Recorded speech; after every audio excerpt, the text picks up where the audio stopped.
আল্লাহ তাআলা সর্বশক্তিমান। আল্লাহ তাআলা আমাদেরকে রাসেল বাইফার বিষধর সাপ থেকে যেন হেফাজত করে। সকলে একটু সাবধানতা অবলম্বন করবেন।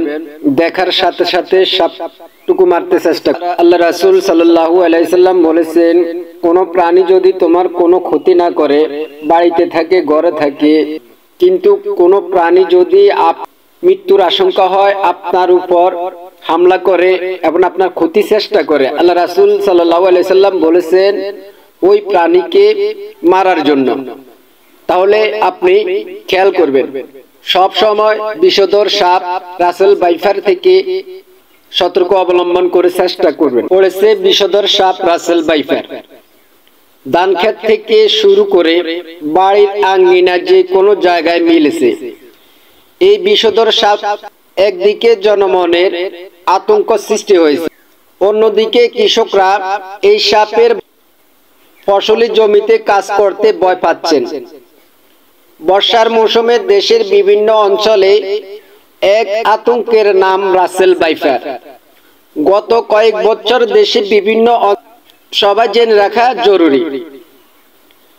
রাসেল বাইফার থেকে বাঁচার উপায় শুধু রাসেল বাইফার নয়, যে কোনো সাপের কামড়ালে শিকার হলেও ওজার কাছে যাওয়া যাবে না বলে পরামর্শ বাংলাদেশে বন বিভাগে বন্যপ্রাণী কর্মকর্তা এবং তরুণ বন্যপ্রাণী গবেষক নিকটস্থল উপজেলা স্থান কমপ্লেক্সে জেলা সদর হাসপাতাল বা মেডিকেল কলেজ হাসপাতাল যেতে হবে এবং চিকিৎসকের পরামর্শ নির্দিষ্ট অ্যান্টিভেনম প্রয়োগ করতে হবে।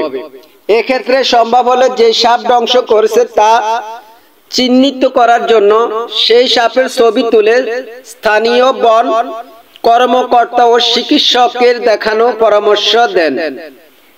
জোহরামদের চিকিৎসকদের মতে রাসেল বাইফার কামড়ালে আক্রান্ত ব্যক্তির হাত অস্বাভাবিক ফুলে উঠে তাছাড়া রাসেল বাইফার দংশনের পর চিকিৎসা নিতে দেরি হলে রোগী মারা যাওয়ার সম্ভাবনাই বেশি।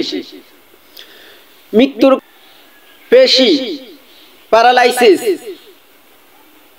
গ্যাস্ট্রিক আলসার, রক্তক্ষরণ এবং কিডনি অথবা বিশেষ রাজশাহী মেডিকেল কলেজ হাসপাতাল অধ্যাপক মোহাম্মদ হাসান তারিক বলেন, রাসেল বাইফার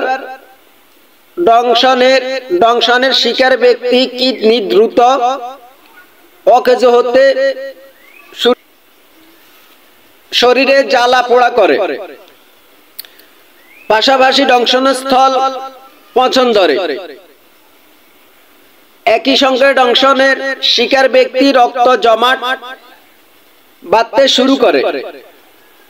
এইসব ক্ষেত্রে দ্রুত চিকিৎসা দেওয়া না হলে আক্রান্ত ব্যক্তিকে বাঁচানোর সম্ভাবনা হয় না। অভিজ্ঞতা উল্লেখ করে এই চিকিৎসক আরো বলেন, রাসেল অ্যান্টিভেনম থাকলেও সেটা খুব একটা কাজ করা না। 2015 সালের দিকে আমরা প্রথম রাসেল বাইফার কামড়ানোর রোগী পেয়েছিলাম। হাত পা কেটে ফেলেও রোগীকে বাঁচানো যায়নি।